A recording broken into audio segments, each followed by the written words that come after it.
Aloha, everybody. I am Ryan Cahew. I'm a business attorney here in Honolulu, Hawaii. I am with Hugh in Bordenave, and I am a small business attorney. So I work with a lot of LLC owners, corporation owners on a small kind of business front. I'm here today and in this video to share a little bit of information about the Corporate Transparency Act. Um, if you're a small business owner, again, that has a corporation, an LLC, or similar business entity, this is something you should know about. It's a new law.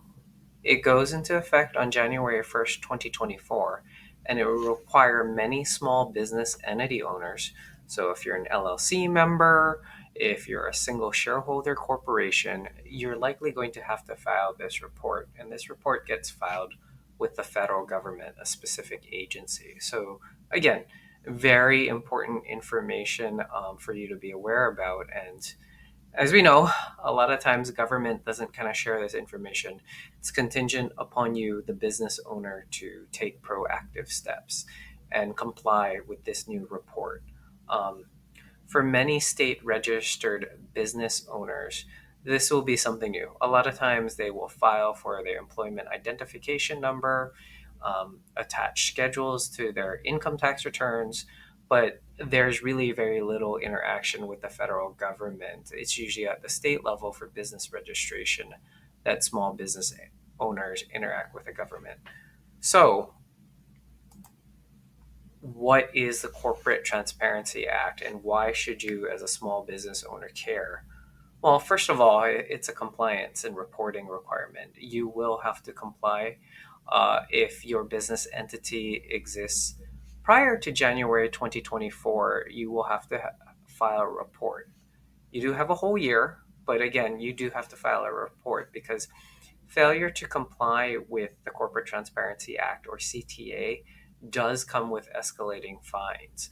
That's $500 per day up to $10,000, and then possibly jail time up to 2 years.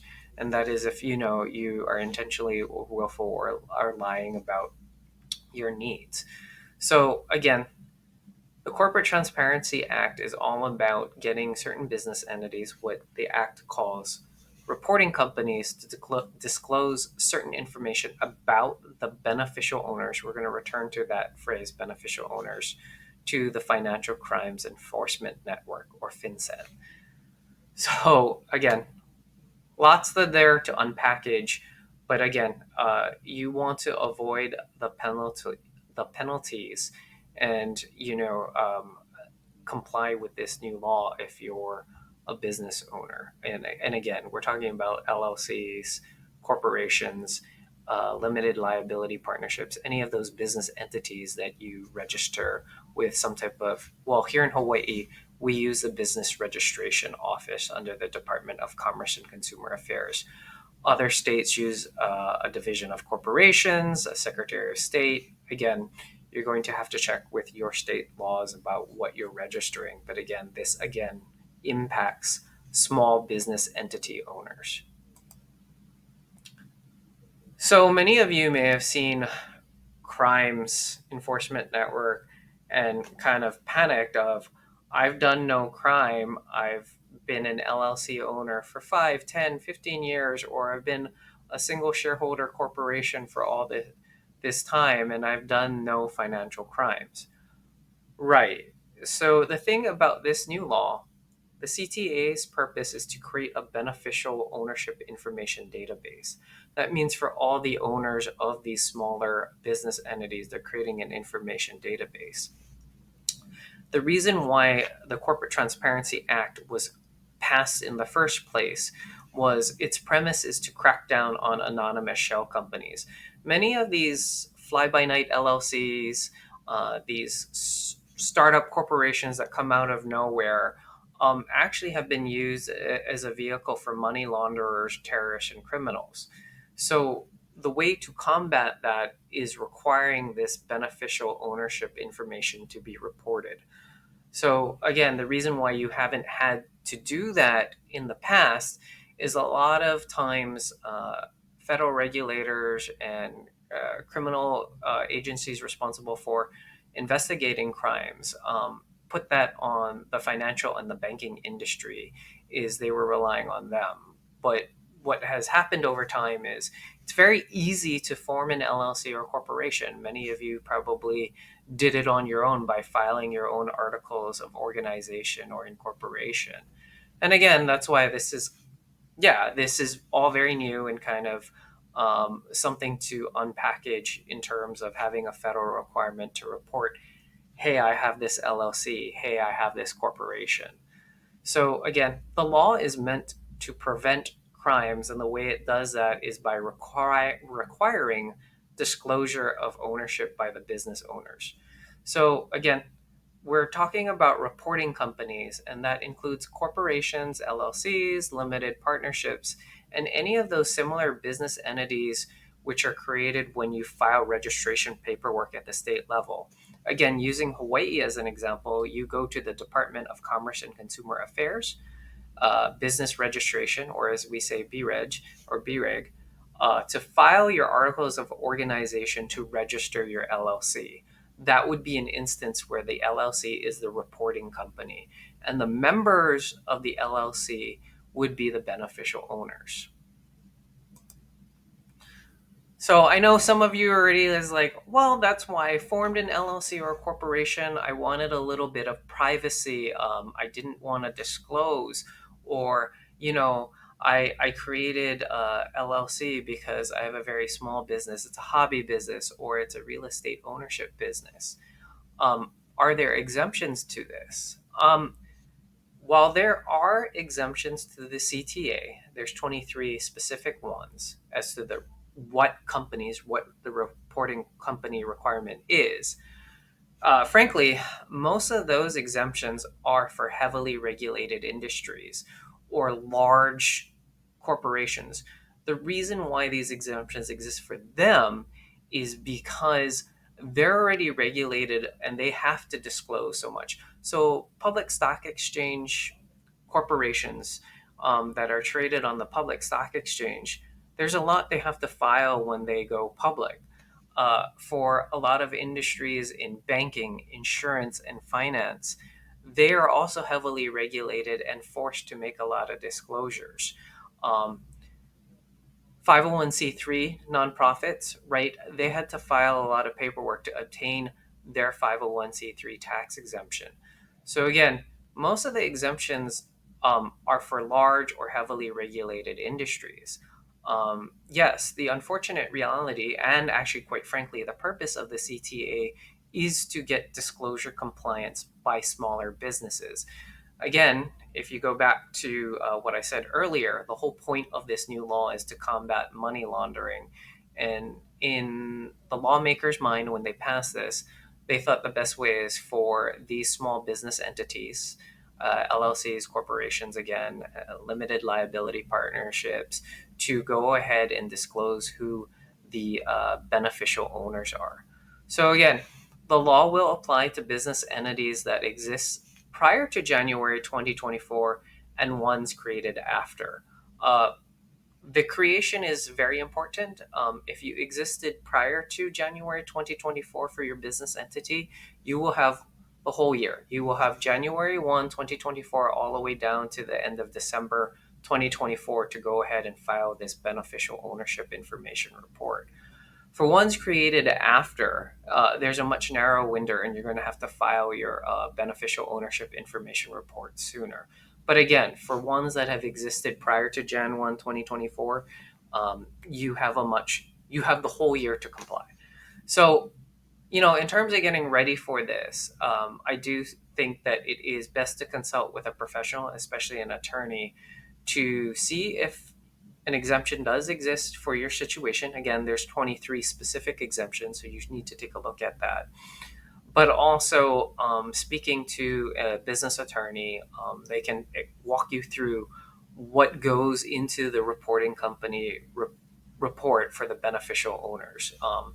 It's meant to be simple, but again, for I think a lot of small business owners who English might not be their first language, or legalese tends to intimidate them, it's kind of helpful to have at least somebody, an advisor, kind of walk you through about what this all means specifically. Again, today's video is on a very general basis and to let you know this new law is coming. So let's just get into some of the basics. What do you need to report? Well, first we have to determine your reporting company. What is the information on the company itself before you reach the beneficial owner information? So for the reporting company, you will need the full legal name of the company. In addition, if the company uses any DBAs or trade names, you're going to have to disclose those. You will need a complete current US address for this company. So a lot of times this is the mailing address on file for the company at its business registration. Here in Hawaii, you have to disclose mailing address, and then you file periodic annual reports to update your business information with BREG. So again, these are the kind of the basic informations. State or tribal jurisdiction of formation. So basically, what state did you form your business in? Obviously, I'm here in Hawaii. So for you Hawaii LLC owners, that would be Hawaii. Accompanied with this, you will need IRS taxpayer identification number. Typically, this is the employer identification number. A lot of times when you go ahead and open a business banking account under the LLC's name, you've already grabbed an EIN in terms of banking requirements. So again, you're going to have to supply the company's taxpayer identification number.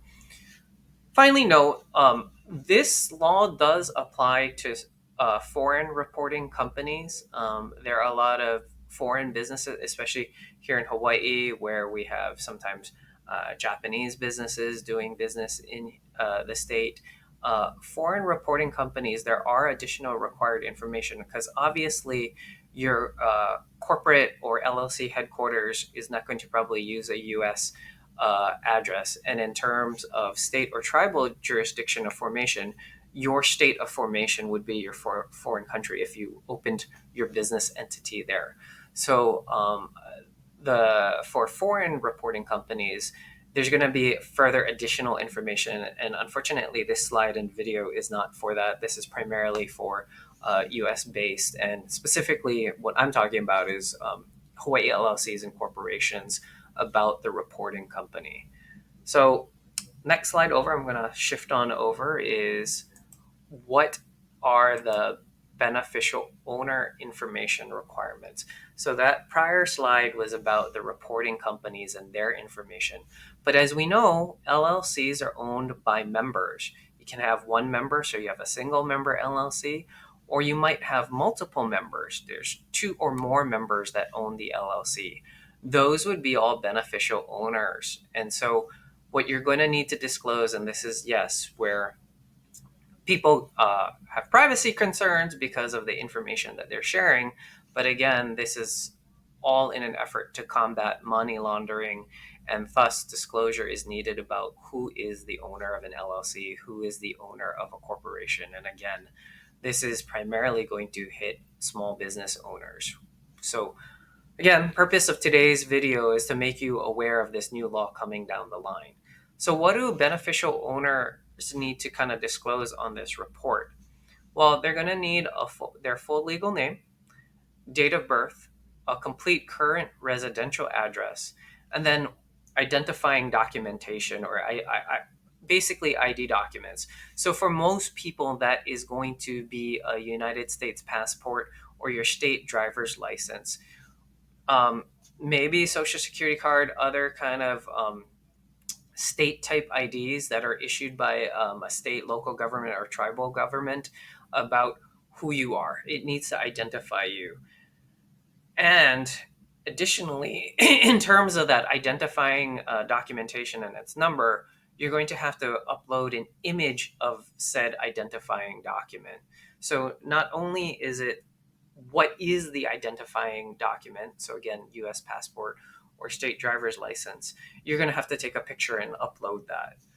So again, let's run through it really quickly. Each beneficial owner, in terms of this report, is going to have to give their full legal name, date of birth, complete current residential address, and some sort of providing identifying documentation as to who they are. Just again, recall that the whole point of this is to disclose your idea in terms of owning a business entity. Is that it? Is there more? What should you do next? Well, obviously, as you can tell from this brief video and presentation, I didn't go into the nitty gritty.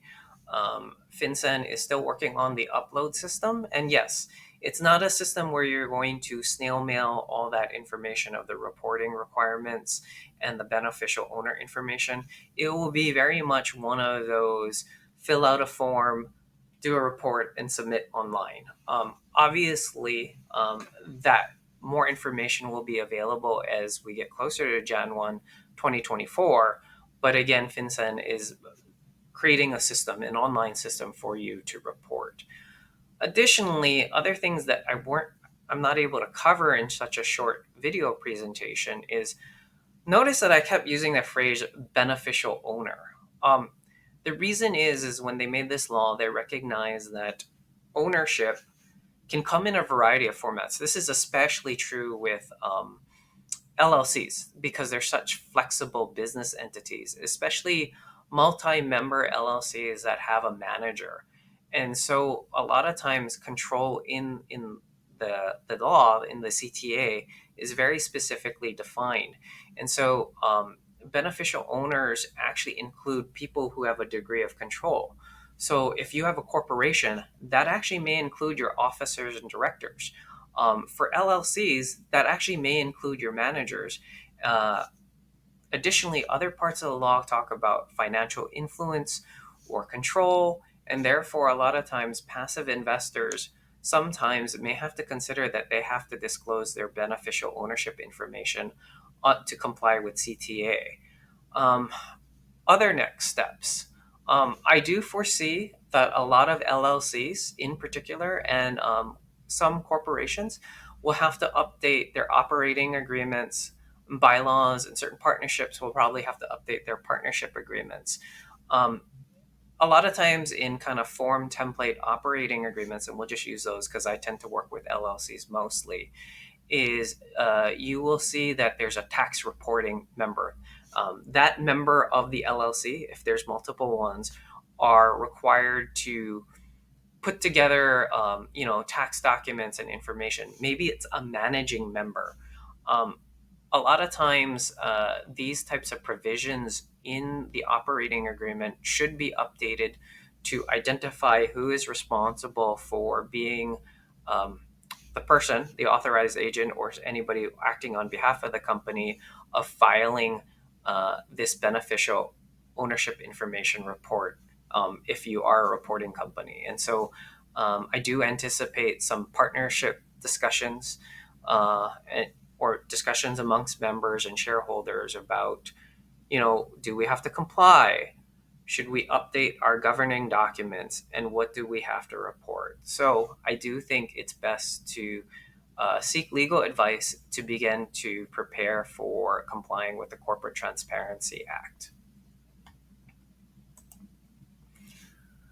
So obviously, if you're here in Hawaii and you don't have a small business attorney, or you're confused by all this, or maybe you're worried about your business partners, you have a very unique arrangement about that, what is control for beneficial ownership information. Or maybe you are a son and daughter or niece and nephew, and this mom and pop restaurant, store, whatnot, especially here in our diverse community of Hawaii, they don't really understand legalese. Maybe English is their second language. I do urge you to speak to your professionals because this is something you have to comply with, or you're going to have to take a look at any of those 23 exemptions to see if they apply. For myself, as a business attorney with Hugh and Bordenave, I do 30-minute initial consultations for free. But if you have a business attorney, go ahead and talk to them and kind of see what the reporting requirements are specifically, how they apply to your company if you have an LLC or corporation, and what is that going to mean for your owners. Other than that, thank you for watching this video. Please like, share, and we'll be sharing more information in the future. Mahalo.